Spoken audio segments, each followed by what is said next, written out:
many hypnotherapists nowadays, you probably already know, they see people online, like I do. Yeah, I've got clients all over right. the world, and so there's something magical about doing that in person. I can see the effectiveness of that. Immediately, I'm wondering how this could be done online.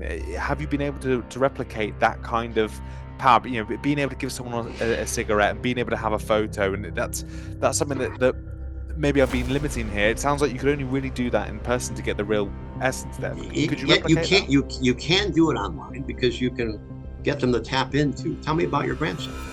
So every now and again, you meet someone in your life or you meet someone through this podcast, and you can tell that they just have the intention of nothing else but to give. Just to give and contribute. They have such a wonderful open heart where they're clearly at a place in their life. They don't feel like there's anything that they need to gain. That is exactly how I would describe Dave Hill. And that's our guest today. He's known as the world's greatest hypnotist. I think that might be an accurate title. Dave actually showed up to the podcast with notes and notes and notes of all the things that we could talk about, going into detail from aspects of the science, things that he learned from Gil Boyne, who was literally known as Yoda among hypnotherapists. He came ready to share the most extraordinary stories, including how he used self-hypnosis to effectively reverse thyroid cancer. I don't really know how else to phrase this podcast other than something that is just worth listening to, where a man with so many decades in the field of hypnosis is just so willing to openly share everything that he has to anyone that is willing to listen. I just hope that you enjoy it as much as I did, because the gems, the lessons, not just from Dave's wisdom and his experience in hypnosis, but just who I think he's become as a person, is something just worth all of us listening to. So I hope you get something extraordinary from this, because there's nothing quite like just being able to sit down, almost like round the campfire, and listen to a man who is a true master of his craft. Love it. Ideal. We are going. Dr. Dave Hill, thank you ever so much for coming on. It's wonderful to finally do this. You're very welcome. It's an honor to meet you. No, lovely. Well, Dave, I thought we could just start. Just to give people a little bit of context as to how we met, Dave very kindly told me that the only reason that we're having this conversation today is because of a bloody hacker that hacked his Instagram, and he had to start all from the beginning again. And it just so happened he followed me, but it was a random evening on a weeknight for me, and I've been following Dave's work for.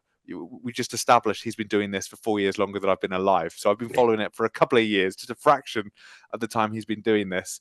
And it said that Dr. Dave Hill was following me on Instagram, which I thought was very peculiar. And then it turned out it was the Dr. Dave Hill. So this is a real privilege. But Dave, for people who don't necessarily know who you are and are only just coming to understand who the world's greatest hypnotist is, maybe you could give a little bit of a backstory as to who you are. Well, I've been doing this since 1987. People always ask me, how did you get started as a hypnotist? And that is an interesting story of itself. I used to be an investment banker for E.F. Hutton. E.F. Hutton's no longer around, but if you think of Goldman Sachs or Merrill Lynch or some of the other brokerage firms are around, Hutton was the best player on the street at the time. So from 84 through 86, I was an investment banker. And how did I become a hypnotist? Well, people will ask, what did you study in college? U.S. history. Didn't even know what hypnotism was back then. So we traveled to Las Vegas, the investment team. There were 5 of us. And Richie Jameson, who was my boss, very wonderful human being who hired me to let the listener's imagination think who he is. Think of Danny DeVito with a toupee, talking like Joe Pesci. Good Lord. Yeah, that's Richie Jameson. That's a character. And I maybe if we have time another time, I'll tell you how we actually met in the World Trade Center. Which doesn't belong to this story. So we traveled to Las Vegas to take the Sahara Casino public. And it was the first casino to go public. I was the grunt. So you have to imagine back then I'm 25 years old. Just a young man. Now I'm 105. And all the guys are my age. So we're out doing our stuff, research. And remember, there's no Google. There's no YouTube. There's none of that stuff to help you with researching things. We're doing it with pen and paper, getting information to analyze the financials to make sure we can do a deal. So at the end of every evening, you'd return to your hotel room and there'd be the little flashing red light. So you would call down to see where to meet everybody. Well, the night that I learned about hypnosis was the night where it said, message, kid, you're on your own. So that meant the old guys went and did what old guys do in Las Vegas. We'll just leave it to everyone's imagination. Sure. And they didn't want the kid involved. But the kid knew what they were doing. I went down, had dinner at a cafeteria, and then decided to walk the casino. I could have gone anywhere in Las Vegas, but there weren't as many casinos back then, just to see what shows were playing because I didn't really want to leave the area. And I walked by, and there's crazy girls burlesque thing. There's some magician. There was some singer I had never heard of. And then there was a sign for a hypnotist. So I bought a ticket because I'd never heard of that before. I went in, I watched the show, and I thought it was all fake. I thought it was magic. How did they do it? So I come out, and the hypnotist is standing there talking to everybody. He's selling, back then, video cassettes, weight loss, stop smoking, self-hypnosis. And I look over his shoulder, and I see a sign that says there's another show in an hour. I hurry to the box office and ask for better seats because I want to get closer to the stage. And in my mind, I think it's going to be the same people because it's just an act. So I go in, I'm looking for the same volunteers to get up there. They're all different. So now I'm completely confused because I don't get it because I can't believe what I'm seeing. So morning comes, we all meet for breakfast, and the guys asked me what I did. And I told them. Well, two of them say it's real, two of them say it's fake, and they're giving me a hard time because remember, they're from New York and New Jersey, and they know how to dish it out. So what they don't know is I've already bought 2 tickets to the next night and the next night because we're there for 2 more nights to do our research. And they're telling me what they're going to do. I said, well, I'm not going. I'm going to the show to figure it out. So Richie looks at me. He says, I know where you're going this morning. I said, that's right, the entertainment office, because I'm going to get the books on how the entertainers are paid. And Richie says, we don't need that information. We have enough revenue to make the deal work. We don't care about the entertainment. I said, but I do, because I want to bust the hypnotist. I want to prove that those people are on payroll. So I get in there and I ask for all the information. They give it all to me, and I start looking at it. I wish to this day I had paid more attention to the other acts and what they got paid and how they got paid, because I didn't look at it. I just went to the hypnotist information. And only one person was being paid, and that was the hypnotist. Today, fast forward, the hypnotist can't do a show like that and get paid because they have to 4-wall the event, meaning they have to rent out the room. Right. So we can talk about that later. It's much different today because there's A, B, C, and D entertainers in Las Vegas. People just don't know that. That's the way it's working. If you're on the marquee, you're getting paid by the casino or the hotel or the corporation that owns the casino. If you're not, you're probably 4-walling with the B and C entertainers. Right. People just don't know that. It's a very risky business. So now that's why they came in the back room. The back room is what helps offset the loss, because sometimes you make no money selling the seats because of the money you have to give away to sell the seats. There's a cut. Casino, advertising, etc. So I look, and he's the only one getting paid. And I went to the guy who's running the entertainment department. He was from Chicago. That's where I grew up, because we bantered about that ahead of time. That's one of the things I like to do, is find out where people are from and learn. And I said, hey, just between you and me, the show is fake, isn't it? I mean, where's the payroll for the volunteers? And he starts laughing. He says, looks at me, he says, it's real. It's as real as can be. You just don't believe it. I said, I've seen it twice. I don't get it. He says, well, what are you doing tonight, tomorrow? I said, I already bought 2 tickets. He goes, where? And so I showed him. He said, let me get you better seats. So let me fix that for you. So he got me front row so I could watch at a nice table. And back then you would sit at a table with some people, not in theater seats, because it was all old school Las Vegas. So I watched for 2 more nights. I have no idea what's going on. I'm completely baffled. The guys are razzing me at breakfast and dinner. We go back to Manhattan. Now, there again, like I said earlier, there's no YouTube, there's no Google. There's no way to really look up what's going on. You either have to go find a hypnotist. That would be the yellow pages, which we don't even use anymore. And the library. So what I do is I go to the New York Public Library and I check out every single book on hypnosis. It goes back to the 1800s to maybe the 1950s, might have been the latest book there was at the time. I read them all. Didn't understand a lot of it, but I read them all. And on the weekends, I'd invite my friends over to my apartment. And I would say, I'm going to hypnotize you. And I would read the pattern from the book and do all the stuff in there. It never worked. Mm-hmm. And the reason is they didn't believe I was a hypnotist. And I didn't know what I was doing. It comes back to this thing called the hypnotic formula I wrote. We'll get to a little later on.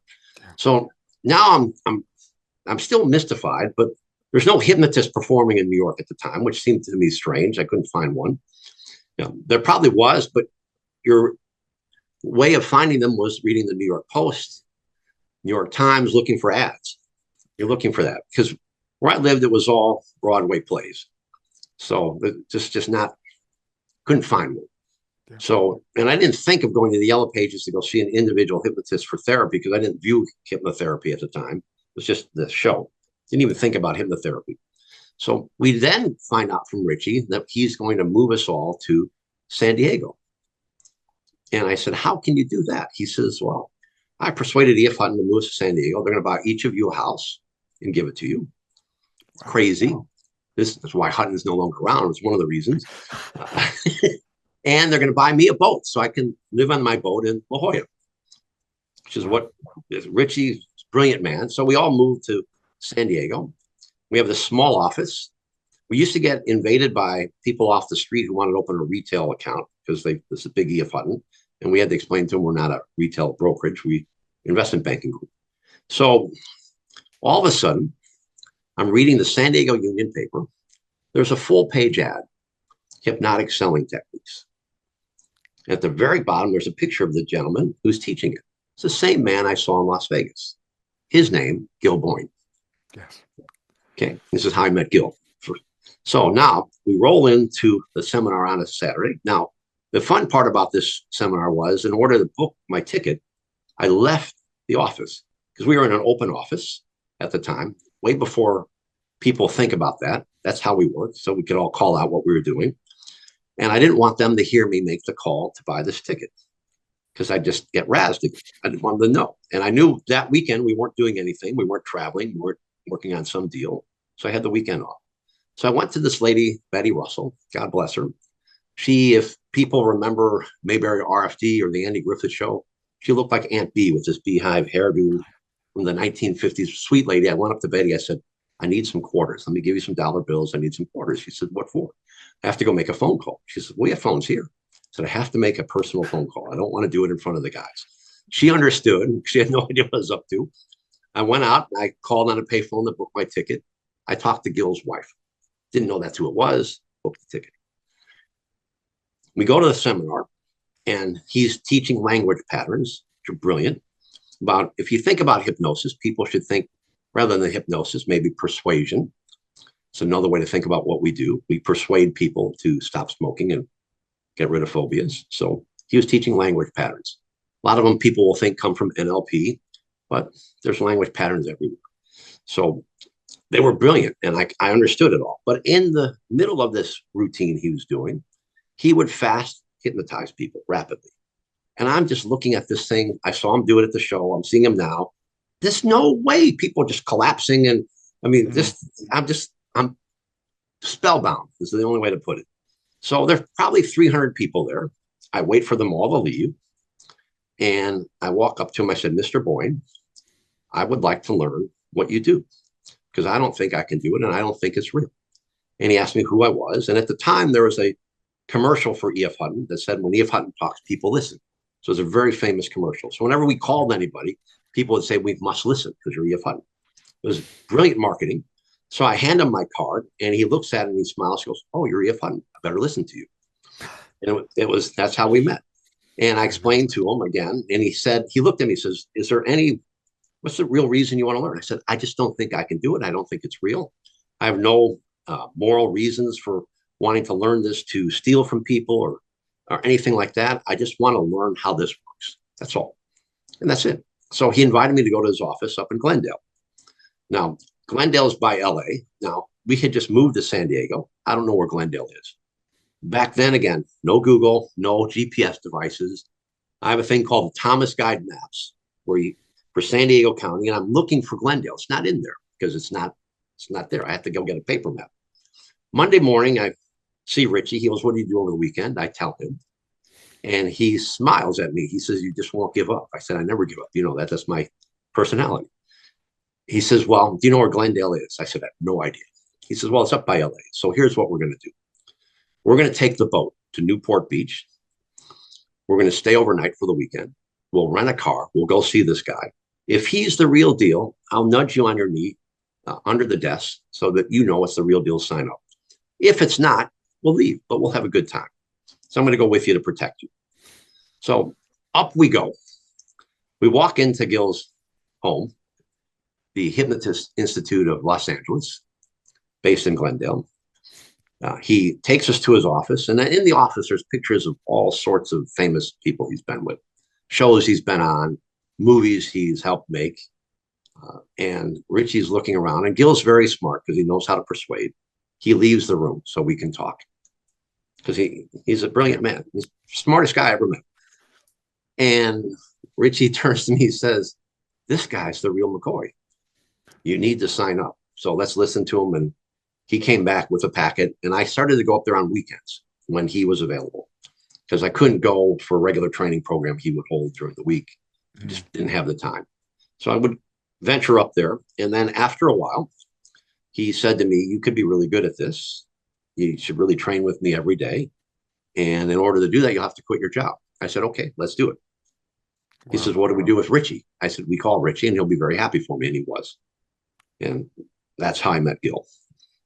Amazing. And that's how I learned about hypnosis. And for people listening who might not know who Gil is, I think he's also known in the industry as Yoda. Is that right? Yes, he is. Many people call him the smartest man ever. He's born in 1924, passed away in 2010. He was brilliant in terms of the way he learned how to do therapy because he learned from people like Rollo May and Fritz Perls, who invented Gastal Therapy. Yes. And really his regression therapy was using hypnotherapy with Gestalt therapy to have rapid change in people. And to watch him do a session, you can still see it if you buy some of the videos that are there of him helping people. They're like miracles that take place because they happen people think in an instant, but the sessions are 90 minutes to 2 hours. Yeah. But he was a master of using regression therapy, employing Gestalt therapy and the other techniques he had. And he was really a no-nonsense guy. He was an authoritarian hypnotist as opposed to permissive, yes. Always authoritarian. So I've watched him many times. He'd tap someone on the head, say, it's time for you to forgive so-and-so. And the person said, I can't. He says, well, then we've wasted all day. I don't have time for this anymore. And the session's going to be over. And when we're done, you will not feel very well about yourself because you wasted the time. Wow. So forgive and I'll wait. If not, I'm going to wake you up and that's it. Because he knew when to say that. You see? Yes. You see? And people think that may be a little harsh, but at the time in that session for that person, someone needed to say that to them. Mm. At other times, he'd be very friendly and elegant and gracious with them, but he knew when to say what and how to whom. Yeah. And that was from being a man who did 8 to 10 therapy sessions every day for over 50 years. Yeah. Yeah, that's a master. I know that he wasn't a fan of. I mean, I think he passed away. It must be about 13 years ago now. Yeah, something like that. And I know that he wasn't a fan of regulation for those kinds of reasons. Because I think he said that the moment you try to regulate something, I think his theory, you'll be able to correct me here, is that we can no longer really push the boundaries as to what we can do. And in those very rare circumstances where someone needs maybe the uncomfortable shove, and a hypnotherapist is the only person who can kind of walk outside the traditional lines to be able to give that shove. There's someone there who could have had the most extraordinary healing process take place, and they completely missed it because you closed the gap on what a hypnotherapist could do. Is that right? That's exactly right. So they would miss it completely. They'd end up going to the regular therapist, and I'm not here to bash them. Where they have the rules of, what do you have insurance? Great. You can see me 50 times a year. Great. So now you come to the therapist And, oh, you need some medicine? Oh, maybe we'll give some medicine, make you feel better. I didn't need the medicine. And by the way, you give people, I'm going to get myself screamed at by the psychiatrist out there again, but you prescribe an antidepressant to somebody. How do you know what their serotonin levels are in their brain? What is their brain chemistry when you're prescribing that? You haven't done any tests. So how do you know? You're guessing. We both know that. Yeah.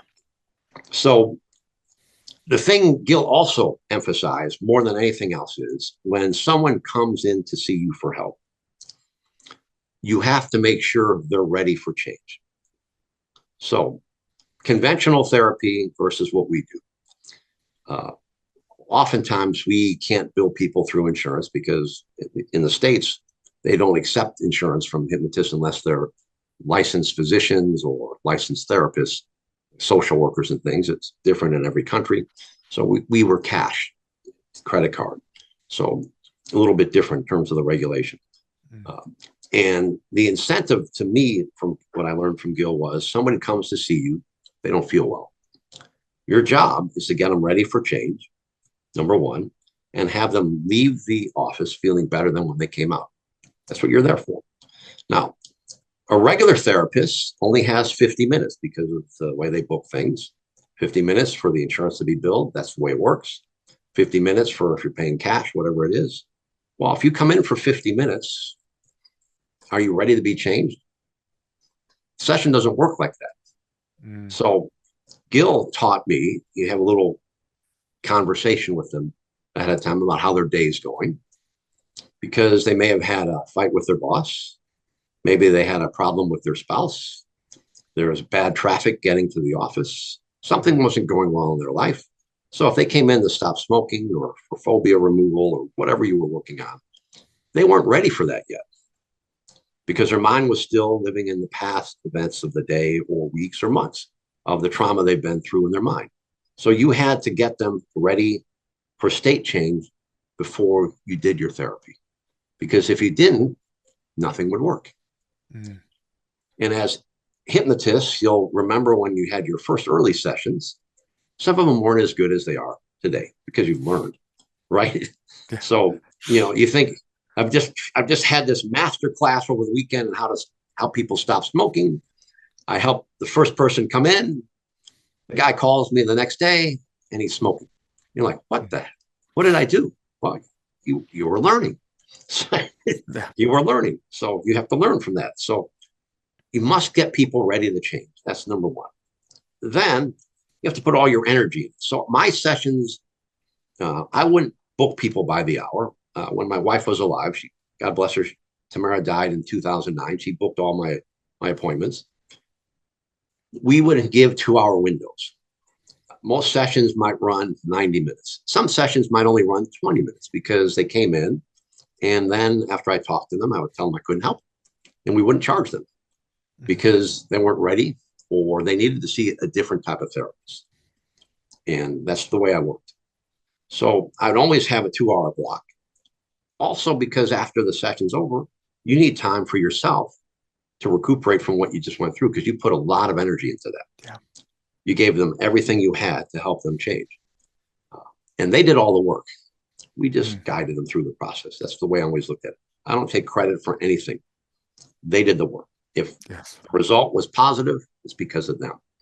I just knew how to help them get through whatever it was. That's what I really learned from Gil. Interesting. I've never heard that philosophy from Gil before, but it's I normally joke and say to people, I'm just a smiley doorman. Right. So open up the door, smile, and say, right, in you go. And generally, your mind kind of knows how to do the rest once you're in there. Interesting. Do you mind sharing if there's any other sort of parts of wisdom that you managed to find from Gil? Because I think you brought some notes with you to this session. Yes, I did. So let me go to my notes from Gil. So.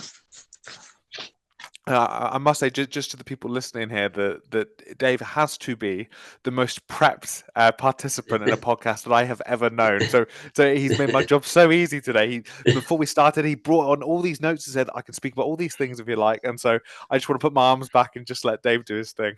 Well, thank you. So these are some notes from training with Gil.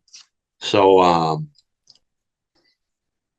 nervousness will accelerate hypnosis, and it will excite the state of the central nervous system. This is a very important note from him. An embedded command to use to help you put somebody into hypnosis is try to open your eyes, lock them now.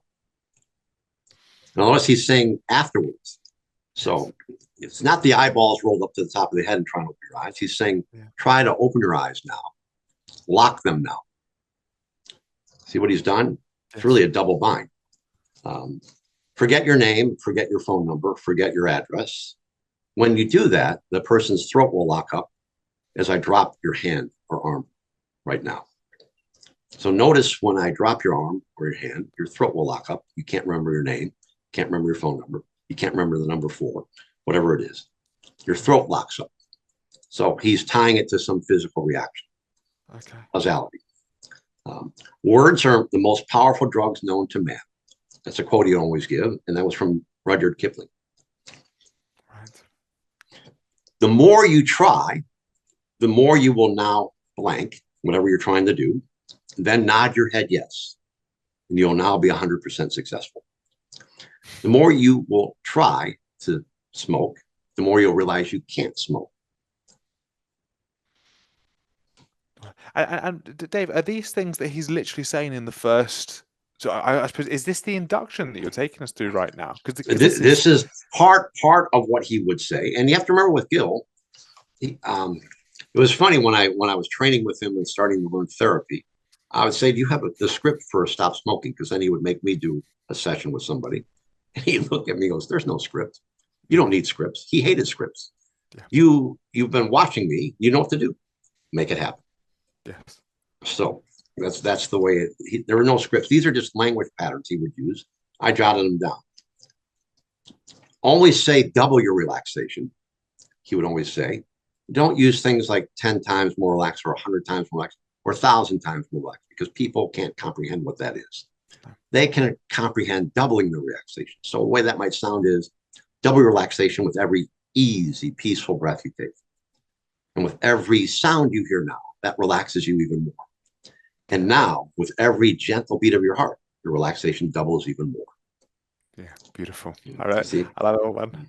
I really love it. That's all. Dave, I feel guilty here. I feel like I'm getting the best education ever. This is fantastic.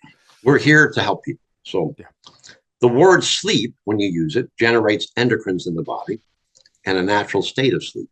That's why we use it using hypnosis. But remember, Gil would say you're not in deep sleep at night. You're aware of all the sounds around you. You just feel more and more relaxed. With every word I say, with every sound you hear, or with every breath you now take. So that's that. So now here's some more words of wisdom from Gil. Use a startling command. So when Gil would do the rapid induction, and if you watch the videos of him, he would yell out the word sleep loudly. And his theory for that is it causes a massive shock and overload of the central nervous system and tremendous stress. Also because he's physically pulling them usually toward him. I learned to do my rapid induction is a lot more elegant, meaning it's not physical. So people who want to see that, you can go to my website. Not promoting people to go there, but you can see me on Mythbusters, hypnotize 3 people in 15 seconds, not doing it this way, my way. There are lots of videos I have of me hypnotizing people rapidly, but doing it in a more gentle manner. So he also talked about when they do that with the word sleep and he pulls on them, there's a loss of equilibrium. It could be partial or total, and that causes misdirection in their mind, misdirected attention. Then he would say things, roll the eyeballs to the top of your head. Your hands are out, lock your hands, stiffen your arms, lock your elbows, raise them overhead. That's this little thing here. We all know the hand clasp. The harder you try to open your hands, the tighter they will now become. So notice the misdirect of the language. The harder you try, the more locked they will become. So it's just interesting language. Mental confusion is important, relaxation. You always said excite the imagination with the way you look and the way you sound. So if they think you look like a hypnotist and you sound like a hypnotist, they believe that. So you might say, as you're holding their hand, look at me in my left eye. Because people think A lot of times when I'm doing a show, they'll say, "Oh, you're a hypnotist. I'm not going to look at you." Well, it's not the eyes, it's the voice. We all know that. It's the physical mannerism. So look at my left eye. And as you do, you notice my eyelid begins to blink and close down. Blinking and closing, closing and blinking. That's right. Every breath you take. And their eyelids begin to blink and close. Then you'll get the eyelid flutter. And when they're there, they're ready to go. So sleep. Pull their arm, yank it. Be careful, though. Don't pull their arm out of their shoulder. Gentle. And away they go. Develop mental expectancy, because what is expected has a powerful tendency to be realized. So that's going to go back to, we'll stop now. I wrote a little thing up after years of doing this called the hypnotic formula. And what that is imagination plus belief plus conviction plus expectation. That's what induces hypnosis. So imagination enhances one's ability to be hypnotized, especially since imagination is a language of the subconscious, as evidenced by the way we all respond to something that is not real simply because we imagine it. Now, the way to explain that to people is really easy. Everybody's gone to a movie theater. Everybody's seen a movie. Intellectually, when you walk into the theater, you know the movie is fake. But yet, if it's a great movie and you get caught up into it, you think it's real because you get scared, you laugh, you get caught up with the main character, your favorite person in the movie. You don't want them to get hurt, whatever it is. At that moment, your imagination is taken over. It is now real. You're hypnotized. You're in trance. So everybody has a good imagination. You just have to explain it to them in a way that they'll understand.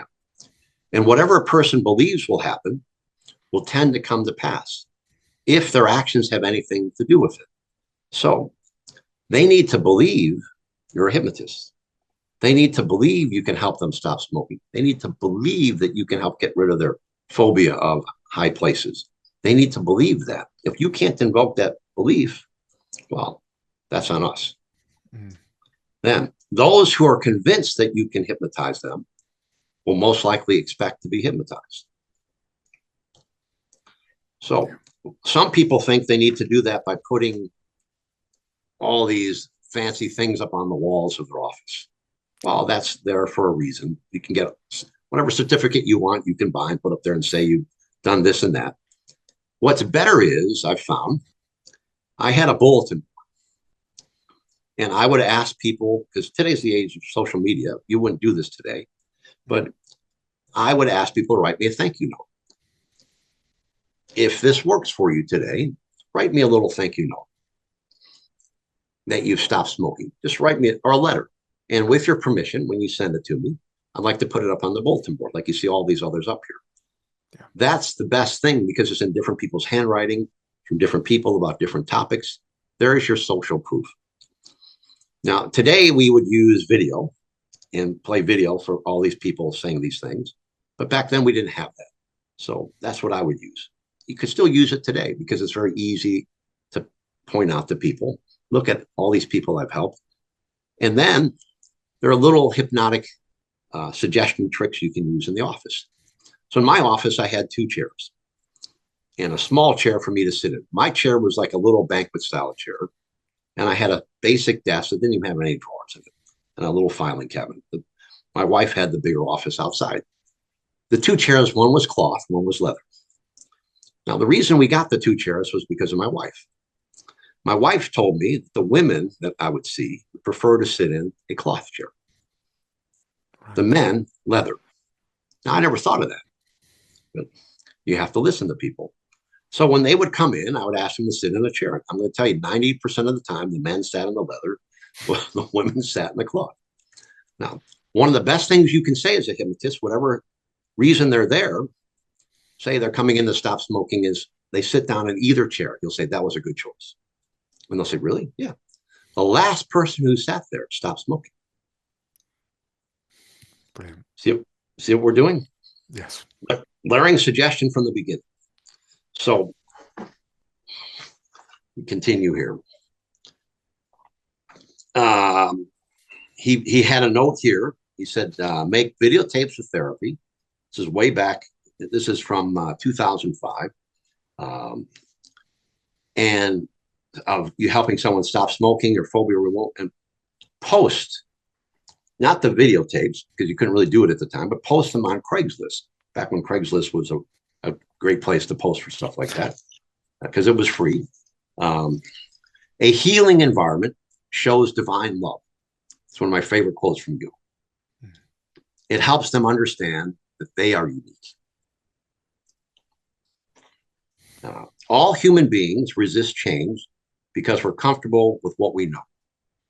This is very important. Yeah. Even if it's painful or frustrating.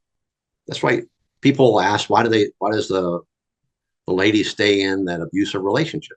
Because it's comfortable for her, even though it's painful or frustrating. We stay this way because of our own self-hatred. Readiness for change. When an individual has suffered enough, they will face change. Suffering is mental, emotional, and physical. So that goes back to the readiness change we talked about before. Yes. This is the conversation you have to get them there, is find out what the mental, emotional, or physical reactions they're getting from that pain they're in. That's a great way to get them there, to remind them. The reason you came in today is because your doctor told you that if you don't stop smoking, you're going to die from cancer, or you may get cancer. And you told me you didn't want to do that. That means die, because your grandkid is 6 years old and you want to see him grow up. Mm. You have to remind them of that. So if you continue to smoke the cigarettes you have, you won't see him anymore. And back when I did this, they would have a picture of the kid in their wallet. So I'd ask to see the kid, and I'd hold the kid up. And what that means is, since you're going to continue to smoke, I might as well put this in the trash. And I would hold it over the trash bin. Right. It's pretty wicked, but it's you got to amplify the pain. If it gets the job done, yeah, absolutely. Now I'll tell you what we'll do. Give me your cigarettes. And they would give me their cigarettes, and I would ask, "Are there any in the car?" A lot of times there were backup cigarettes in the car, so we'd go out to the car if we had to. Give me your lighter. Well, it's a really nice lighter. Good, it's mine now. Here's what we're going to do. The cigarettes are going to go right here on this table with the lighter. Your picture of your grandson is going to go right next to it. At the end of the session today, the way you'll know you have stopped smoking is I'm going to ask you for a cigarette. When I ask you for a cigarette, you're going to smile at me and say, "No, thank you. I'm a non-smoker." And I'll say, "How come?" "Because I'm a non-smoker for the rest of life, because I want to see my grandson grow up." So go ahead and say those words. Now, once they start saying those words, what's happened is they've changed. Yeah. Now, we still have to do all our stuff because they paid for it. But they've really stopped smoking in that instant, because that's how long it takes. Then what you do is it's a little trick, offer them the cigarette. Now, I have a cigarette for you before we start. Would you like one before we start? You want me to light it for you? Because I'd hold the lighter. "Oh, no, I'm a non-smoker." "Really? How come?" "Because I want to see my grandson grow up." "That means you're a non-smoker for the rest of your life?" I nod my head and smile. "Yes." "Great. We're ready to begin. Let's do this." See, that's getting them ready to change. Now, if they won't let you put the cigarettes there, they won't let you keep the lighter, then you say, you revert to a different type of persuasion. "Well, Bob, I can't help you." And they'll say, "How come?" "Well, because you're not ready to stop." "But you helped my friend Joe." I said, "But Joe was ready. Yeah. And Joe was better than you." What I'm doing is telling somebody they can't do something. People don't like to be told that. It goes back to when you're a little kid. Mom and dad say, "Don't do that." So I'm taking them back there and saying, "I can't help you because you're not like Joe." And then you want them to say, "I'm better than Joe." "Really? How?" "Well, if I want to stop smoking, I can." "Well, do you want to stop smoking?" You want to get into this little argument with them and ramp up again some desire to stop. That's their expectation. Now you're going to have a good outcome. Mm. But if they say, "Well, if you say I'm not better than Joe, I guess I'm not."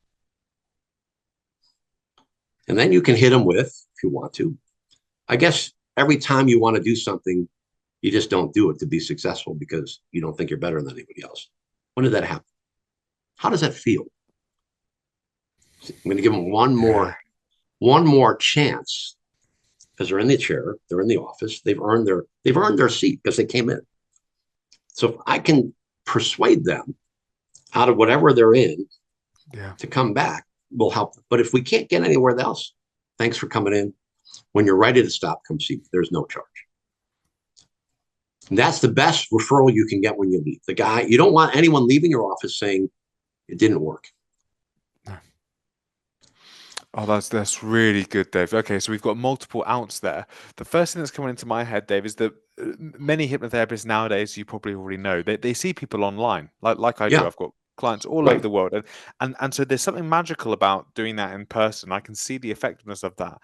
Immediately, I'm wondering how this could be done online. Have you been able to replicate that kind of power? You know, being able to give someone a cigarette and being able to have a photo, and that's something that maybe I'm being limiting here. It sounds like you could only really do that in person to get the real essence there. Could you replicate that? You can do it online because you can get them to tap into. Tell me about your grandson. Okay. What do you enjoy with your grandson? What do you enjoy with your granddaughter? They don't need to show you a picture. We've asked them to turn their phone off and all that, so it's hard for them to access the phone and hold it up. But maybe where they're sitting, maybe they have a picture nearby, and then I say, "Well, I have a picture of my grandson. Where is it? It's in the next room. Go get it. Let me see." So make them go get it. But if not, they can tell you in their imagination all about it. Now, the cigarettes is easy because they can put it down. They can put their cigarettes somewhere where you can see them. Maybe they can't see because of the camera, but they can set it down. Good. So, and you can ask them to pick up a cigarette. Well, I don't want to now. Even before this, I don't want to because I don't want to smoke anymore. Okay, thank you. That's what we're looking for. So you can replicate all of this. You just have to remember one thing. There is no limits to what a human being can do except the limitations they place upon themselves. So one of the reasons hypnotherapists and other therapists sometimes are not as successful as they could be is they've put limitations on what they can do. I've never dealt with this before, so I'm not going to be successful with this person. Okay, well, you already told yourself you're going to fail. Somebody comes in with something interesting you're not sure you could help them with. Only one way to find out. Go to work. Yeah. So there's no limitations on how we can help somebody except the limitations we put on ourselves and the limitations that person you're working with puts on themselves. That's the reason, and that's the magic of hypnotherapy. Because what hypnotherapy is an extraordinary state of mental, physical, and psychological relaxation. It opens up the subconscious mind to the non-critical, so very important, non-critical acceptance of new thoughts, new concepts, new ideas, new suggestions that they now want. That's the key. So when you can open the door, as you say, good guy, open the door, come on in. That's what you're doing with hypnotherapy. That's what you're doing with hypnosis. You're opening the door to their subconscious to help them reprogram their mind to what they want. And I would always explain to them in my pre-talk that there are three habits you have. There's good and bad, and there's utilitarian. So the utilitarian habits you have are eyelids blinking, your breathing, your heart's beating, you sweat sometimes, you hear things. We can't do anything to change those. We could speed up your heartbeat, scary movie. We could slow it down, relaxing music. We could make you sweat, exercise, get you nervous. We can make your eyelids blink and close more and more by relaxing you. There are all sorts of things we can do to change the utilitarian habits temporarily, but we can't change them permanently. Good and bad are just what you call good and bad to the client. It's what they think. It's not what I think. I take no personal opinion on what you think is good or bad. It's not my job. You think this is good or bad. So if you want to remove the phobia, you think it's bad for you. If you don't want to remove the phobia, then it's good for you. If you don't want to stop smoking, then it's good for you because they'll convince you that why smoke is it helps me relax. Okay. And at the same time, later on, at the afternoon, I have a cigarette at 1 o'clock after lunch because it makes me more alert. That's a contradiction. And yet to them, it's not. The same cigarette does two things. Why? Because they think it does. Yes. Okay. So you have to let them tell you all of this and then say, well, that's interesting. Tell me how that works for you. So you can see what they think, because what they think isn't what we think. And we can't project what we believe on them. That's not our job. Our job is to help them go through a process to change the way they believe about their life. Yeah. Okay. And Does so that help? with that, Dave, all of it's been really helpful. I was thinking maybe we could take a bit of a left turn, because you mentioned the idea of that there not being many limits, and I understand that even yourself, you've had aspects of your health that you've been able to tackle with self Mm-hmm. hypnosis, and it's one of my favorite questions to answer anyone who knows about hypnosis or any form of subconscious reprogramming. I'm always curious to wonder where they think the limit is, but I thought maybe we could start before you maybe answer that with your own story as to being able to explore your own limits with Yes. your So subconscious mind. I have two stories about my own health with self-hypnosis. And one of the things is I learned from Gil long ago is every day I practice self-hypnosis. Every day. Now, it's interesting, if you talk to hypnotists, most of them don't do any self-hypnosis at all. They don't take 20 minutes or 30 minutes to use hypnosis on themselves. It's very strange, but it's true. And you have to really follow them around, because you'll find out, when did they do it? They didn't do it. So you can't do it once. If you're a hypnotist, you do this every day. If you're a great golfer, well, you go to the golf course every day, to the driving range, and you practice the golf. I can't golf, but that's what these people do. That's how they become great. So if you're going to be a hypnotist, you better be doing self-hypnosis on yourself every single day, practicing it. It'll make you a better hypnotist. It'll make you a better person. It'll make you feel better. So the first time I used self-hypnosis on myself is way back in about 1996. I was playing handball at a local community college to stay in shape. I used to play handball all the time in college, and I took a swing like this, and I felt a tear here, rotator cuff. Now, never had that happen before. So then I went to see an orthopedic surgeon. He took an MRI. He told me I had a rotator cuff tear, and that it would be out for 6 months if I had surgery. But I wasn't behaving physically in the way that a normal person has a rotator cuff tear. Because remember, this is 1996. That's a long, long time ago. It's almost 27 years ago. Yeah. Okay, this arm here, I can lift my arm up. Never had surgery. So what I did was I used self-hypnosis every night to imagine people repairing the rotator cuff tear. I also learned to do some exercises with my shoulders that I do every other day to this date. I won't go through them because we're not a physical therapist, but there are things you do to just teach people. When you lift your arm up like this, holding some weight this way, then you bend over this way, and then you do these. So we're attacking the shoulder in 4 different manners, strengthening it. So years later, a very famous orthopedic surgeon, I'll leave his name out, ran into me because I did a show for a group of doctors, and I told him the story, and he wanted to take an MRI. And yeah, the rotator cuff tear is still there. And he did the tests, and he says, "You have great strength in that shoulder." How? And I told him what I did. And in the self-hypnosis, I always imagined little supermen, superheroes going around repairing whatever was needed to be done. And I would do that 20 minutes, 3 times a day, until my shoulder felt better. That's number one. Now, years later, during the pandemic, I was diagnosed with thyroid cancer.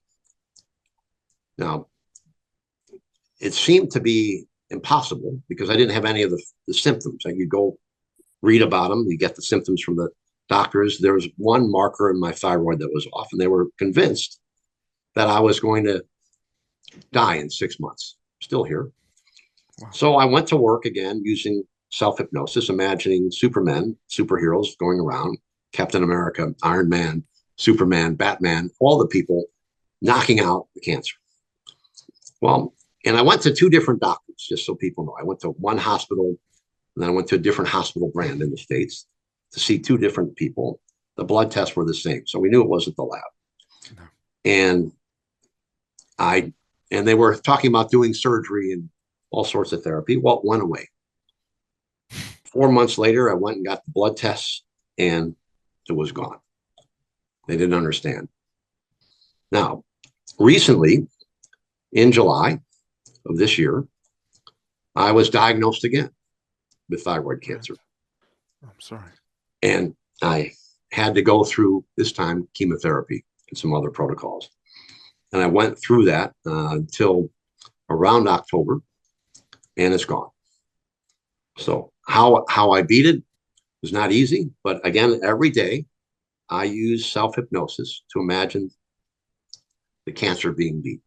And quite frankly, they told me I shouldn't be here. I'm still here. So tenacity. So Wow. there's 3 examples. It's not going to work for everybody. God bless people. I'm sorry, but you have to do the best you can with what you got. Yeah. Oh no, Dave, that's extraordinary. I had no idea that it happened again earlier this year. So I'm Yeah. sorry to hear that, but really pleased that that you seem to be recovering strongly and just as fit as ever. And so what made you jump to the chemo this time? This time it was the doctors showed me the situation and said you had to do it. So, Right. and it was not easy. It was brutal. No fun. You felt terrible. I had a very special person who took me to and from the chemo every Wednesday when I was going. Just a friend, very nice lady, and just fortunate to have somebody there to help me. Yeah. And I had some friends come out and visit when I was going through this, and she's one of them was a very famous actress. We'll leave her name out. I'm sure she doesn't want publicity, but she came and she said, "What's it like when we drive back?" And she said, "Oh, it's hilarious. I'll put him in the back seat so you don't have to see him vomit." But he pukes his guts out, and in between the time he pukes his guts out, he's really funny. He tells us jokes, which is what happened. So she stayed for 2 weeks, this lady, and she had an entertaining time. She couldn't believe it. But she also told me she went and talked to the one doctor who was there and said, you're much worse off than you're acting. And I said, it's not how I'm acting. I have to believe that I'm not as worse off as they say. So I have to believe I'm going to win. If I'm not going to win, I'm not going to win. I can't do anything about that on the physical side. What I can do is I have my mind. And I'm going to use my mind to will my way through whatever I have to. Yes. No, it's amazing. And doctors do have that power to break the critical faculty a lot more than I think they realize. It's amazing how powerful doctors' words can just penetrate every cell in your body. And sometimes for the good and sometimes for the not so good as well. Well, they have the authoritarian. You see, when you walk in to see a doctor, they've got the coat on, they got the name tag on, they have the stethoscope on. They're the men and women of power, and if they hold up a bottle, a pill, and say, "I'll give you this pill, and your pain will go away," well, because they said that it will go away. Now we know from studies that may not even be a real pill, right? But because they said it, you believe it. It's expectation. It's the hypnotic formula. You're in hypnosis. You're going to believe what they say. You do it, and the pain goes away. Yeah, and that there is the placebo effect in a nutshell, Right. isn't it? And so when I've spoken to a few different hypnotherapists over the years, and you've got people who I know, like Joe Dispenza as well, who are able to use the subconscious mind to be able to make these huge changes when it comes to actual mental and physical healing. But there seems to be sometimes from very different theories as to what's going on there. Sometimes people say, well, actually, no, if biologically you're getting out your own way and you're letting your body heal itself, that could be one factor. Sometimes people say that it's like you're connecting to source or something outside of yourself. I think Joe Dispenza is a big fan of the quantum field, and so the idea is that you're tapping into a probability where actually you are okay and you can heal the thyroid cancer, and you invite that in.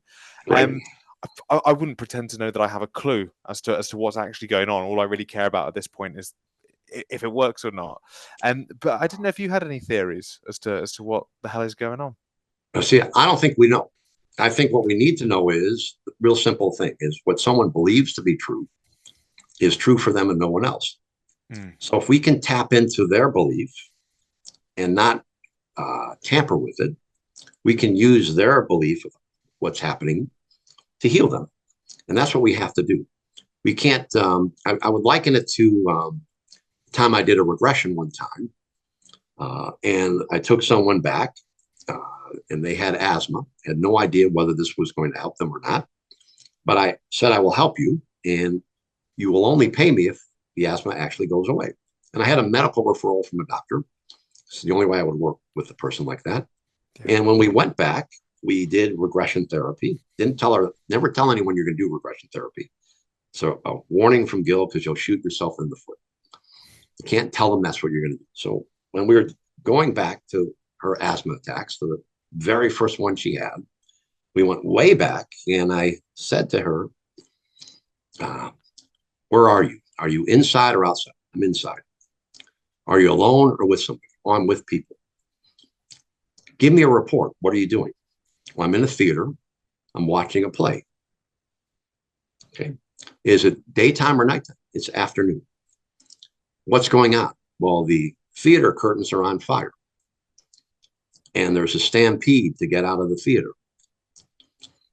And I said, well, what year is it? It's 1775. Now, do I know? Am I to believe this is true or not? I'm not smart enough to know. I'm going to use the information. Well, what's happening next? Well, we're getting up to run out of the theater, and I fall down, and somebody steps on my chest. Asthma. And I die. And I die. So what do we do? Gastal therapy, we have to use forgiveness therapy for her to forgive the person who stepped on her. And we do that. And as we go through that, and they have their conversation back and forth, she being her, and then imagine she's talking to that person who stepped on her. And they reach the point where they forgive each other for this happening.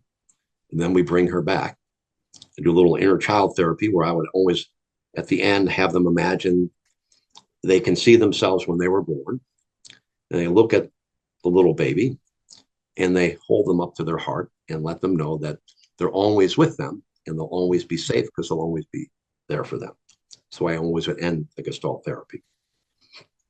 We do all that, awaken, and I used Gil's line, which is, kind of surprised yourself, didn't you?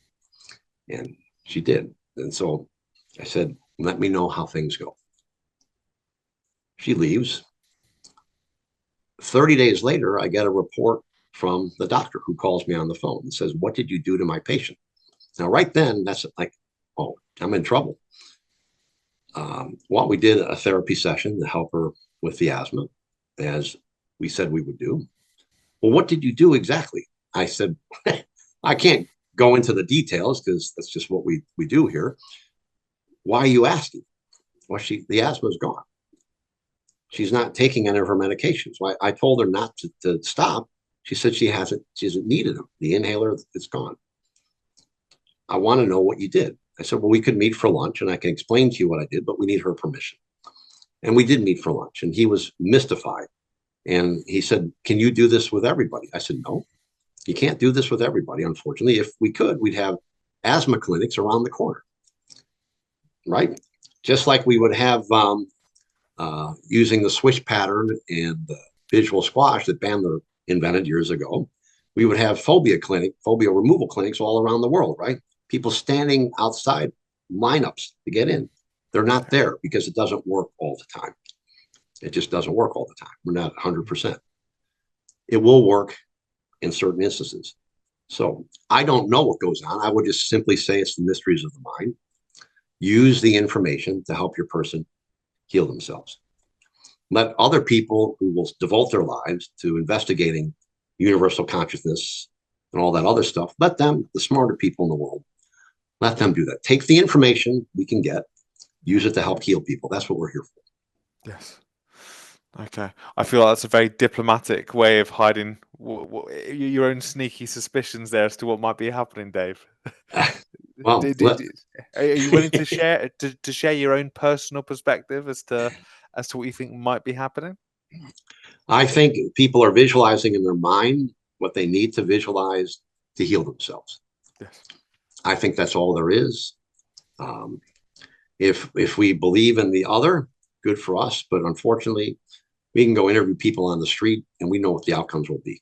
If we go interview people street after street after street, we're going to get, most people either aren't going to understand what we're talking about. Some people will say yes, some people will say no, but there won't be a universal consciousness belief. They're just not going to believe that unless they're in state. So if they're all watching a sporting event, or they're all at an event watching their favorite singer or musician, they're in state to believe there's universal consciousness because they're in trance watching that event. Mm. How's that? Okay, no, that's that's very fair. How about if I side with the famous Andrew Newton and say it's all BS? I had him on the show last week. Okay. I had you last week, yeah, and he's very interesting character. Okay, interesting. So we think it could be BS, but again, if someone comes in with that, it's like, okay, let's ride this. Gil drilled it into my mind. Whatever someone believes to be true is true for them and no one else. Yes. Always remember that. Yes. Okay. Do not try and persuade them that what they believe is not true. All you're going to get into is a confrontation and argument. Yeah. You need to use that information. It could be in a regular conversation. Just know that's what they believe. So if you want to get into an argument, you know how to get into an argument. Just talk about that one topic. If there's no reason to, why are you going to waste your time on that? Yes. I remember a story of Marshall Silver, who's also a student of Gil's, who I think had to do something on TV, and he had to heal 10 people using hypnosis, and he said there was only 9 that showed up, and then there was a 10th that was an agoraphobic woman at home. She opens the door, and she says, "Oh, Dr. Silver," and obviously he's not a doctor, but he says, "Yes, that's me." And he sees that there's pictures of Jesus all over the wall, and immediately she says, "What are you doing here?" He says, "Well, of course, God sent me." Right. And I never even needed to go into any kind of induction process. He just put his hands on her head and said, "Woman, be healed." And but before she knew it, she was happily walking outside as if she'd been doing it for the last decade. So I completely understand that. He took the belief she had and helped that belief heal her. Yes. Okay. That's a wise man helping somebody. Yes. Okay, so if that's the therapeutic side, if we were to move back to some of the stage hypnosis, because you've just shared an extraordinary story of something that you've seen happen in a therapeutic aspect. Yes. If we go back to the idea of stage hypnosis, first of all, can we maybe unpack some of the differences between the two for people? Yes. So let me go to my little write-up. There we go. So there's really, I've broken down hypnosis sessions, whether it's self-hypnosis, hypnotherapy, or stage hypnosis, into 10 blocks. And I'll go over the 10 first, then we'll go over them individually. So number one is there's a client intake or individual consultation. So that client intake for stage show is simply they showed up.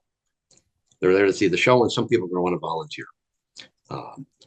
You then have, for therapy, you're doing that client intake. Usually you have them fill out a form so you can look at it. It's all nonsense because it's what they write down at the time. You don't want to believe any of it because it's going to cause you to get on their side, say, "Oh, I feel really sorry for you." You don't want to get there. You just want to look at the information and talk to them about it. For your own self-hypnosis, your client intake is what you're feeling at the time that you want to work on, whatever it might be. So increase self-confidence. Maybe you want to sleep better. Maybe you don't want to get angry as much as you do at certain people. That's your little intake of what you're going to do. Then there's the pre-talk. So the pre-talk at a show is the hypnotist explains what's about to happen. It's not the same pre-talk necessarily that you do for therapy. It's not the same pre-talk you're going to do when you're doing self-hypnosis, because the little pre-talk is different. But it's all set up to get the people who want to be hypnotized to volunteer at a show, or yourself to go into self-hypnosis, and for the person who's there in your office or by Zoom to help them understand that hypnosis can help them. Okay. Then you're going to ask for permission to hypnotize them. And these days, a lot of us don't do that anymore. You always need to ask for permission. Is it okay if I hypnotize you? Because they're giving you an agreement. Yes. Right. Getting the opt-in. You're getting the buy-in to the process. So we all do that. So if there are 10 people on stage, 30 people on stage, it's okay that I hypnotize you. They all nod their head. Somebody doesn't nod their head. On stage, we may want to get rid of them. We might want to ask them a quick question because they might be up there to hijack the show, be a heckler to prove you can't hypnotize them. So you have to be aware to get rid of them. If they're in your office, if they're not ready, they have some reason they're not ready for change. So you need to ask them, okay, you're not ready yet. How come? Never ask why, because why is an attacking question. Replace your why questions with how and how phrasing. Then you should do a suggestibility test. So suggestibility test is just to help them understand that they can be put into a state of trance. So there's lots of suggestibility tests you can do. The easiest one is the hands rising and falling. It's really easy to do. We do a little circle thing for hypnosis shows where have someone hold up the circle like this and say, look at the circle, look back at me. That's right.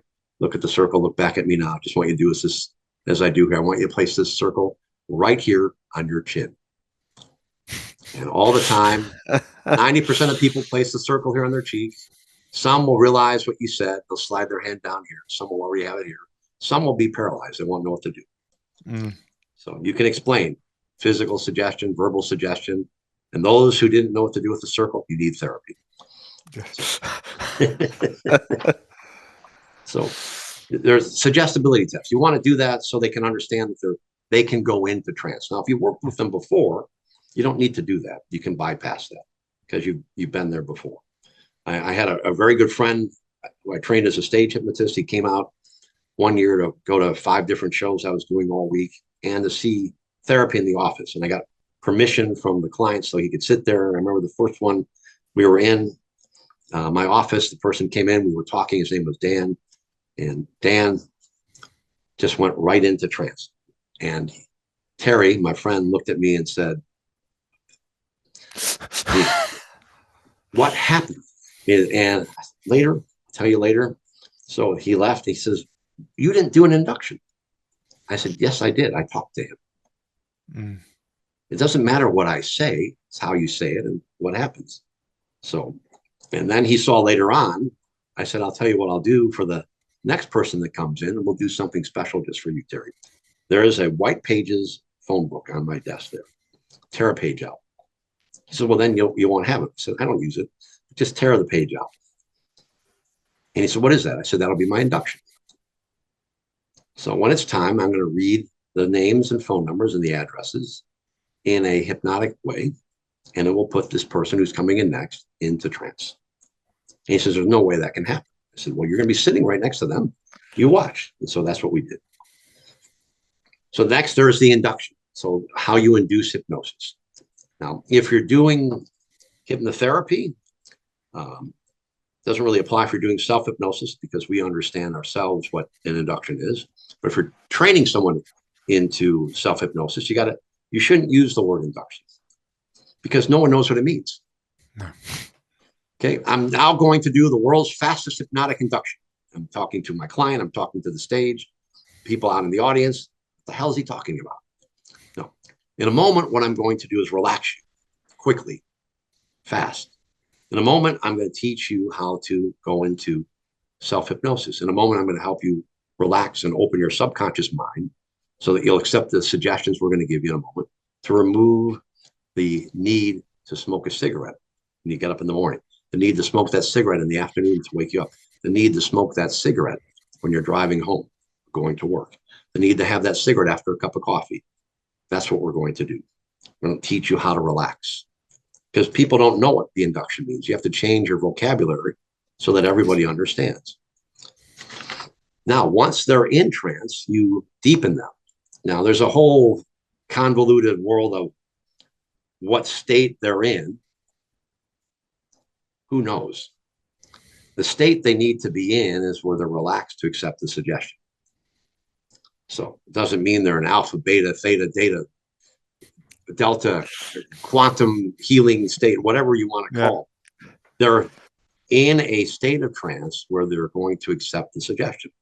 That's all that matters.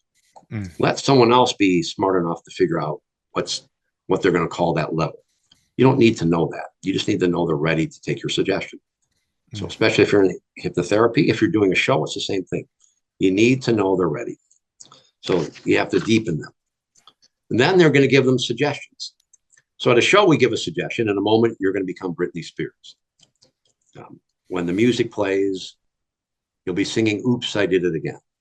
If you understand, nod your head for me. Now, we go through this 3, 4, 5 times. The audience doesn't remember that. They think I just said, "You're Britney Spears." It's not what happened. I gave layered suggestions on what's going to happen and how she's going to do it. Oftentimes, the person I may tap first may not even respond. So I move quickly to somebody else. But we've learned through years of doing shows who's responsive and who's not. So usually we don't have to do that. But if we move quickly to somebody else, you won't even remember the first person because it happens so fast. Yes. And that we ask 5, 6 times for this person to become Britney Spears. So if you're doing therapy, it's the same thing. You're going to give suggestion. There's a way to test your suggestion. You can have them wiggle a finger, right? You can have their arm rise a little bit. You can have them nod their head while they're in trance. There are all sorts of ways. When you're giving suggestion to yourself as self-hypnosis, you'll know. And you're going to anchor this therapy using techniques. So some are NLP anchors that we all know about. I like to use the color red a lot. I don't know if you've heard the color red anchor. I'll give you an example. Okay, so I'll share that with everybody. In a moment, I'm going to awaken you from hypnosis. When I do, whenever you see the color red, the largest or smallest amount of red, it will instantly and effortlessly remind your subconscious mind that you are now and forever a non-smoker, and you will remain a non-smoker for the rest of your life. That color red could be the color of stoplights, a stop sign, the taillight of a car, a piece of fabric, an exit sign, a fire hydrant. The largest or smallest amount of color red permanently, instantly reinforces now and forever that you are a non-smoker and will remain a non-smoker for the rest of your life. And that's a long, long time, isn't it?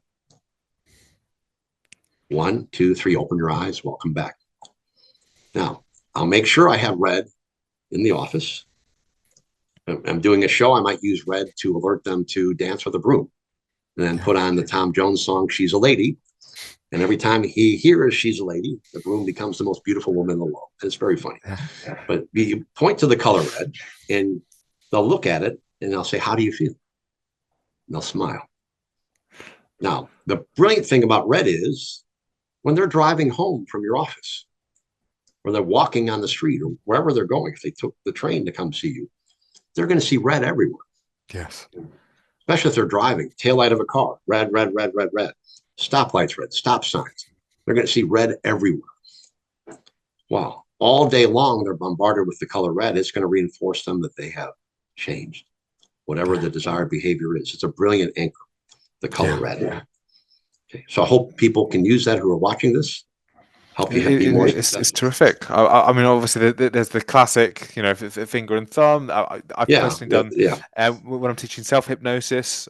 Very often, it's they close their eyes and they're picturing 3, 2, 1 or something like that. But for some reason, I have never ever considered just using a color around them as an anchor. Which just now that you said it, Dave, it seems embarrassingly obvious, and I can't believe I've never used it before. But here's the thing: as people listen to this color red, someone's going to come up with a better way. Remember, there are no limits, folks. This is just something over the years. One day, something I attempted to use, it worked fantastic. But there's never a right or wrong. For example, when you teach self-hypnosis or you're having people imagine things, you have to be careful what you say, because you might say, picture a tall building. Some people can't picture. So you want to change it to imagine. Can you imagine the tallest building in San Francisco? That's where I am, based in the San Francisco Bay Area. And just nod your head for me. You really want to do that before you even start the session if you're going to use those words. Yeah. Can you think of a tall building? You've ever seen a tall building in town? Yeah. Which one is it? Got it. Okay, close your eyes for a moment. I want you to imagine that building. Can you imagine that building during the day? Good. Can you imagine it at night? Because if it's at night, we might use it if we're teaching self-hypnosis to turn the lights off in that building from the top floor all the way down to the bottom. And as those lights go off, floor by floor, room by room, you become more and more relaxed. So once they know they can do that, you don't have to worry about if they can picture it. So I'll also share with what I do at the end of a show, which is different than everybody else. So I'll do that in a moment when we get to post-hypnotic suggestions, which is next. So you want to leave people with a post-hypnotic suggestion. So that was the color red. So it could have been the anchor of the circle of confidence people like to use. This is a good one because people can think about it if they want to be more confident. You can put that hand in your pocket. You can hold it down here. No one can see it. You can be at a meeting. You can put your finger under the desk, under the table. No one knows. And put your thumb and index finger together and you're now confident. But if you're going to use the circle of confidence, you need to test it when they're awake. We often forget to do that because we've done it under hypnosis. But when they're awake now, you want them to think. Go now back to a time when you were nervous. We're using it for stage fright or public speaking. Good. The more you try to think that you can no longer get on stage and talk, the more you try and think that you're afraid of speaking in public, the more you're afraid of singing. I want you to now take your thumb and index finger of your right hand or left hand, whichever one they've decided to use, their dominant hand, and put it together. And as you do now, notice the more you try and feel afraid, the more you try and become nervous, the more you try and realize you can't do this in front of them, you now know that's not real, that you can't. And once you realize that now, give me a great big smile. And now they've tested it while they're awake. They're still in trance. They don't realize that. But now you know they know how to use it. Yeah. Makes sense? So we have to remember we do this. Okay. Now, then you emerge them from hypnosis. Now, the interesting thing is you can watch lots of videos out there. Mentalists, for example, or magicians using hypnosis. And they always awaken people by doing it the way that offended Gil the most. They will say, in a moment, I'm going to count from 5 to 0 and awaken you. Well, you're counting down. Gil would always say, you don't count down to awaken someone because that's down means down into trance. Yeah. You need to count up. And remember, you don't want to really use awake for the stage show because it's theater, but they're not asleep. So someone might stay in hypnosis if you say 1, 2, 3, wide awake, because they're saying, I'm not waking up. I'm not asleep. You emerge. You become more alert, more revitalized. You feel better than you have before. You can open your eyes and you're back and you feel great. So just remember, you count up to emerge someone. That's the big thing. So let me share a little thing I do at the end of a show. So one of the ways, if I'm having a corporate event, so corporate events can be tough. You're having trouble bringing people up on stage. They don't want to be made fun of in front of their friends. That's what they think. You have to explain we're not making fun of you. You're going to enjoy the time up here. But to reward you, at the end of the show, I'm going to give you a positive suggestion to improve your life. The way I'm going to do that is I'm going to help you achieve one of your goals. Now, all of you have goals out there. Some of you might have business goals, career goals. Some of you might be going to school on the side, academic goals. Some of you might have athletic goals, fitness goals. Some of you might have spiritual goals, religious goals, personal relationship goals. Whatever they are, it doesn't matter. I'll help you with a little suggestion at the end to help you achieve that goal. If that's important to you, raise your hand. Now, people who raise their hand, they're in to go up on stage, right? That's another what? Suggestibility test. Yes. I mean, just asking an undeniable truth question. Okay. So when they come up, then I'll sit them in their chairs again. I'm going to go over that one more time before I go over the rules of being on stage and what's going to happen next. Yeah. I say, now, some of you might be worried. There's always word in the show that if you come up here and volunteer that you're going to tell us things that you don't want us to hear. It's the myth of the movies that under hypnosis, you're going to reveal all your secrets. Well, I'm here to tell you that won't happen tonight unless they're really good secrets. Okay, so now they all laugh. So I want you to also know that whatever your goal is, you're not going to tell anyone. Only you know what that goal is. I don't need to know what it is. No one in the audience needs to know what it is. But some people will shout it out. That's even better because they're going to get better because they're letting everyone know what they want to do. Mm-hmm. They're going to be held accountable. So all I want you to do at this time is just close your eyes for a moment. They're going into trance. They don't realize it. I want you to imagine the goal you're working on, what you want to become successful at, what you want to smash through. Once you have it in your mind, just nod your head for me. And once they all do that, they're doing what we call compliance. We're doing compliance testing all the time, right? We're layering it into our conversation. They open their eyes. Well, they've just been in trance. They just don't realize it. Great. I'm going to help you with that. That's my gift to you if you'll stay with me the entire show. If I have to ask you to leave the stage area, I just want you to know that today is not your day. You didn't do anything wrong. I appreciate you coming up here to volunteer because you brought everyone else with you. But if I ask you to leave, it just means you'll enjoy the show better out there than up here. But if you really want to achieve that goal today, you'll stay with me and follow my instructions. Ready? Okay. Yeah. Oh, now, how do we do it at the end? Here's my words.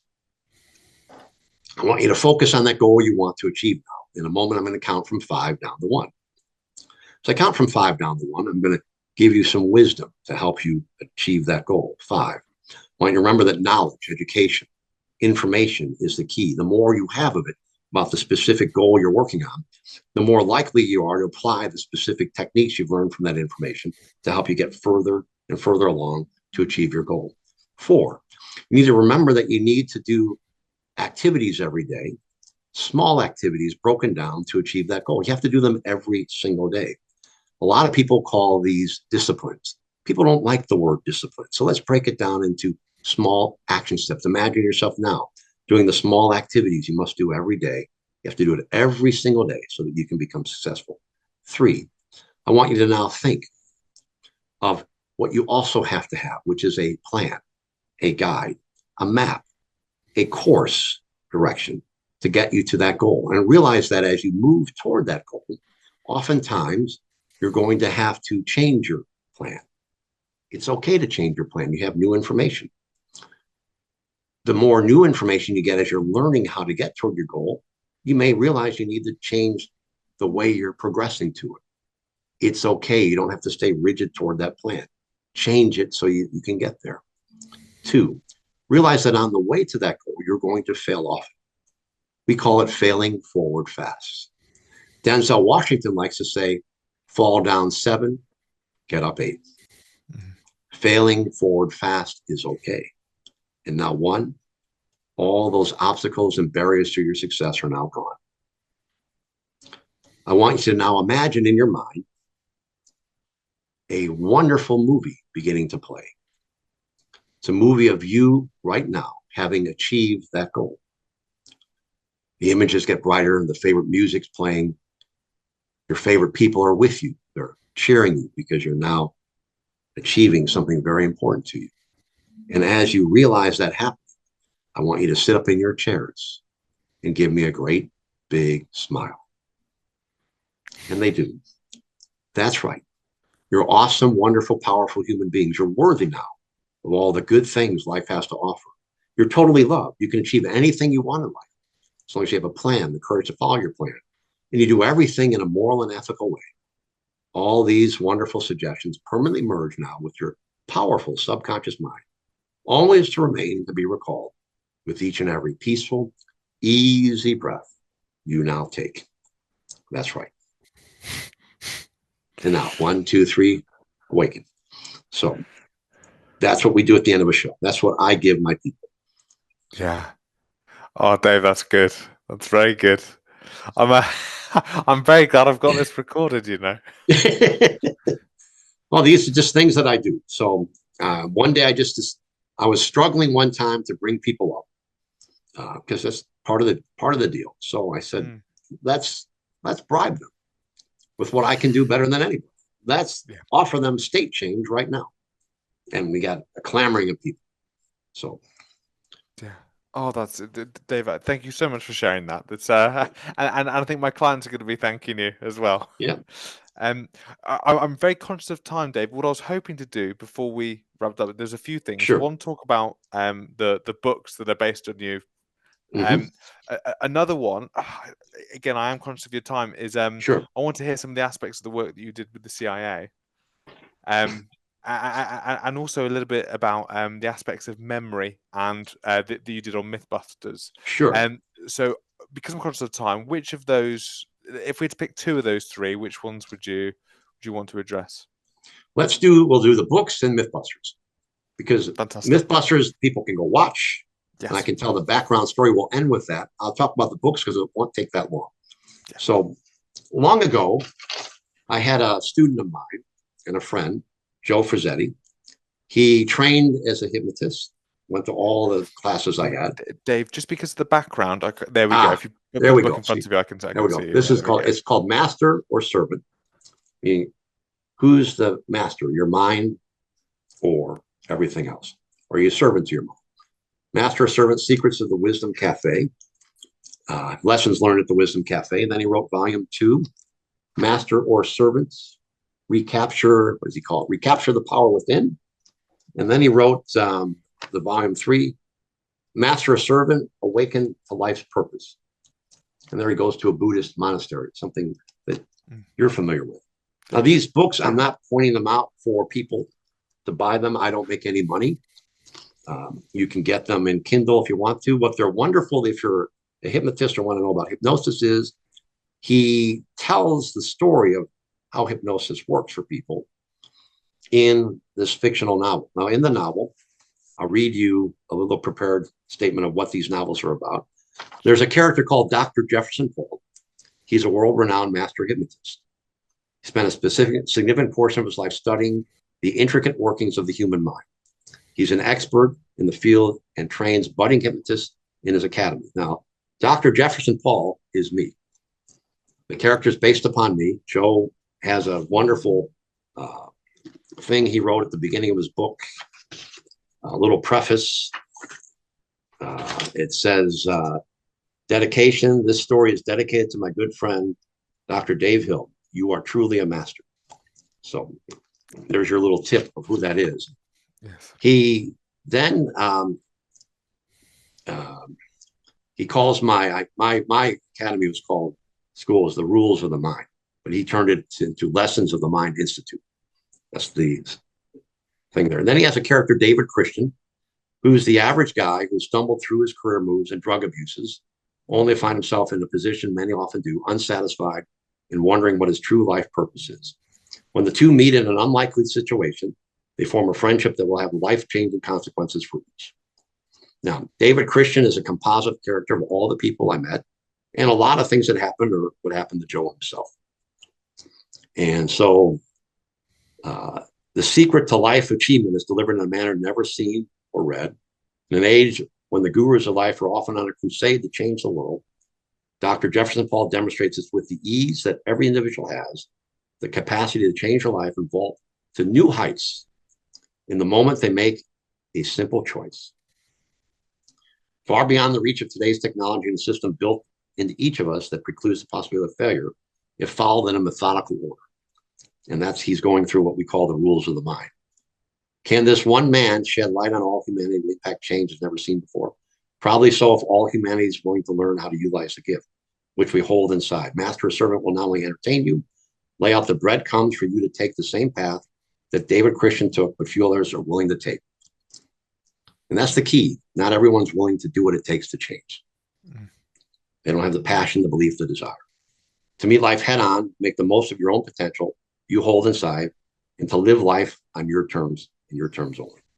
So that's what these books are all about. So, Amazing. Dave, do you know if they're on Audible as well by any chance? yeah, I don't know if they're on Audible, but you can go to Amazon.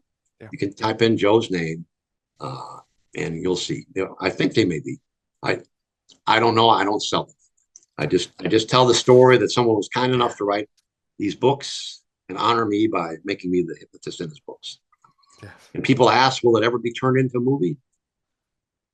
Maybe. The screenplay is in Hollywood with somebody. There's another movie script I have that was purchased by a very famous gentleman in Hollywood. I'll leave it alone. It may be turned into a movie about something else in my life we won't talk about. Something that happened a long time ago. Maybe. We'll see. I'm also in he had wrote a group of children's books called Jojo Goose. And in that setup, yes, I think 3 for kids. I'm the wise old owl. So everyone wants to know, think of me as a wise old owl. Yeah. So now we'll go to Mythbusters. So about memory improvement. So the Mythbusters episode was behind the scenes of what people don't know. They called me 4 times to ask me to come on the show. And a very nice lady named Linda called me from the group that puts it together. It was based and filmed here in San Francisco, where I live. And they had 2 warehouses. They filmed that. I never met the main characters, so people want to know. They were never there. Just the sub characters, Tori, Grant, and Carrie. They were there. When she called the first time, I said, I'm not interested, because they weren't going to pay me anything. Right. And she wouldn't tell me what it was about. So, and she said, we'll give you a lot of publicity. I said, that's great. I don't need any. Mm. So thank you for calling. And then she called again and said, we'd really like to have you on the show. Now I'm beginning to realize that maybe there's a couple of tests going on. They're doing hypnotic tests. They hired some other hypnotists and it didn't work that well. That's what I'm beginning to find out in my mind. Mm. So this is what I'm projecting. So I said, look, I'm not interested. I'm not going to tell me what I'm up to. You don't understand. You can film me and all you want, and you can say you're not going to make us look bad, but it's editing that I'm not in charge of. You can make me look horrible. So I'm not going to do it. She called the 3rd time. I said, look, we've been through this before. You need to pay me. You need to tell me a little bit what it's about. If you call me again, I'm going to send you to Ed. Now, Ed was my agent at the time. He passed away last June. God bless him, age 86, a wonderful human being. Wow. And I said, you're going to have to call Ed. And when you call Ed, it's not going to go. Because after I hang up, I'm going to call Ed and tell him what's going on. And he's going to say, just send these people to me. You don't want to be involved in this. You don't need to do it. So she called again and she said, look, I can't tell you a whole lot about what we do. I just know we need your help and we would like you to make the show. And I said, why? She says, we need a real hypnotist. And I said, well, there's a lot of real hypnotists. Call around. You don't need me. No, you're local. You can get here. What do you want? I told her how much she had to pay me. Okay, we'll pay you that. So we set up a date. You know, it's interesting. The day we did that, that evening, I did my first show for Google. So it's an interesting day for me. So yeah. I arrive at the studio and they have dogs running around. San Francisco is what happens. And sign in with her. And she takes me over to the place we're going to film at. And I meet Carrie, who's the redhead. And she says, hey, thanks for coming out here. You're not going to be able to hypnotize any of us. There's my first clue. Somebody was there before and it didn't go well. Right. And I said, really? How come? And so she begins to tell me. And so I then go into what you need to do if you're a hypnotist. You have to go into a pre-talk to explain to them, no big deal. So the first thing I say to her is, Carrie, it's not a big deal. There's about 10 people here. I can hypnotize all of you in about 15 seconds. And she starts laughing, which is what I want her to do. And now everyone's paying attention to me. And I walk through some of the things I've done, the people I've worked with, the other shows I've been on. And when we get done, she says, have you written a book or something?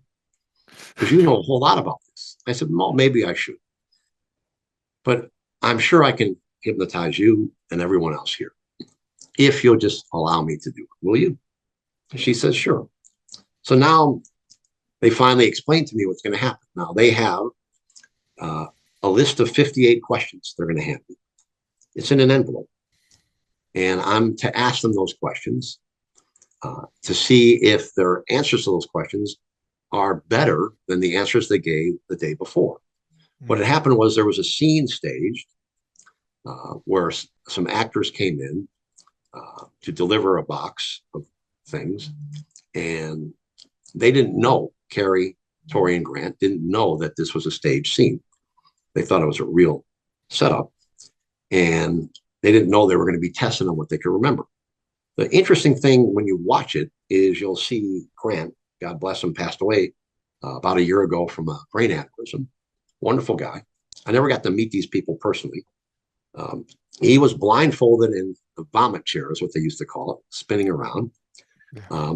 So he identifies a tattoo on somebody's neck. Now, there is no way in hell he saw it. If he saw it, he only saw it for maybe 15 seconds, 20 seconds, maybe when the guy was there. But how did that happen? Because he did see it. Because there's the old saying, whatever you see, you see. Mm. It's stored in your subconscious permanent hard drive. You may have only saw it for 30 seconds, but you did see it. So now that's what took place the day before. I don't know any of that. I don't know what the scene was. I know nothing because it wouldn't tell me. So when they're ready to be hypnotized, they have a table because they're going to write their answers out. And they have 3 simple chairs to sit in. Now, what I don't know is when you see the episode, the other hypnotist who was there, God bless her, she had the big therapy chairs. She blindfolded them. They had the EEG machine on one of them. And I mean, everything, all the things that I'm not going to have. I have the basic chairs. Well, I'm the stage hypnotist is what they think. They don't know that I do other things. So she showed me that, the producer, and I said, oh, that's fine. And she says, well, you want them to sit down? No, I'll hypnotize them standing up. So they line up, and you'll see in the clip in 15 seconds, that's real time. There's no edit there. They are hypnotized. Boom, boom, boom. Now, once they're hypnotized, I walk over and the lady hands me the envelope. So I still have no idea what's in there. And I'm not sure it's a memory test. I don't know until I open it up. And luckily, I can read fairly fast. I'm not a speed reader per se, but I skim through while I'm walking slowly to the front of the platform where they're at, so I can ask them the questions. And I realize it's a memory test. So as I sit there, and before I ask the first question, I look and I see the camera. And that gave me everything I needed to know and how to use their memory like a camera, video recorder, and all of that. So I went through the questions, all 58. And it turned out they answered way more as a percentage than they did when they weren't hypnotized. Now, they told me they would give me the date of release and all of that, but it's all produced in New Zealand, Australia, the whole thing. And it comes back here. I've never been to New Zealand or Australia per se, so I wouldn't know, but I get the little DVD of the show that I'm allowed to put up if I want to take any of the clip because I got permission using my attorney and a nice letter, but I don't know it's already aired. What happens is one morning I wake up, my phone is ringing off the hook, business phone. There are hundreds of emails, all about Mythbusters. And I don't know that it's been aired. So I read a couple of them, and I don't want to read them all because I don't want to be tainted because I don't know what happened. So I now know it's on the Discovery Channel. So I go look on my listings when it's going to air again. And I find out it's about 11 o'clock that morning. So I go and watch. I'm not going to answer any calls. I'm not going to do anything. I get text messages, probably 1,000 that day alone. I've watched the show. Now I'm in the clip at the beginning, but I'm not till late in the show. And there's only about maybe 3 to 5 minutes of me at the end. There's a lady who gets way more attention than I do. So when we get to the end, I see the difference. There's the hypnotist that didn't work, and there's the hypnotist that did work and who wasn't busted. So now I see what I got, and I wasn't miffed that I didn't get as much airtime. I'm just happy with the way it came out. Yeah. So then I go read the emails. And now I'm also getting calls from Linda at the studio of people who want to hire me. And one of them was some famous rapper I never heard of, and he's in LA. So I said, I'd never heard of this guy. And she told me who he was. So just to come down to a party and do nothing more than to walk around and hypnotize people. That was it. So it was a wonderful, wonderful thing for me. So that's the story behind the scenes. Amazing. Oh no, it's fantastic, Dave. And anyone who's listening again, they should check out the clip because they're right. You really do see Dave do it with 3 people in real time in 15 seconds or less. Yeah. David, am I right in thinking that you don't do hypnotherapy or teach hypnotherapy anymore? No. In 2009, when my wife passed away, I made a decision to close my office for two reasons. One is a last visit I had from a client, I'll tell you about in a moment, but she used to screen people out. And so what would happen is when she's not around, I'd answer the phone. I'm a nice guy.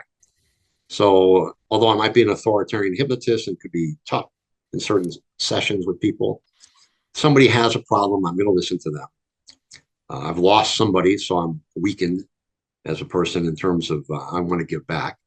And I would say, yeah, that's interesting. Why don't you come see me?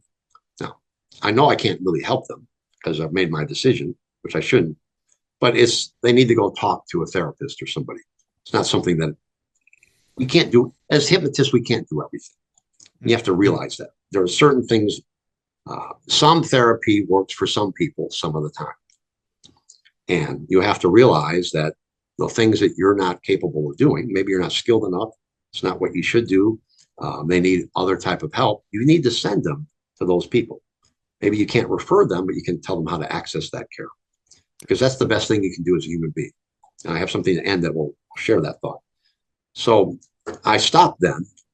And the other thing that happened is a guy called me and he said, I want you to help my mom. She's not able to get outside and do the things she wants to do. I think she has some sort of phobia. Could you help her? Now, I didn't ask enough questions. I said, sure, bring her in.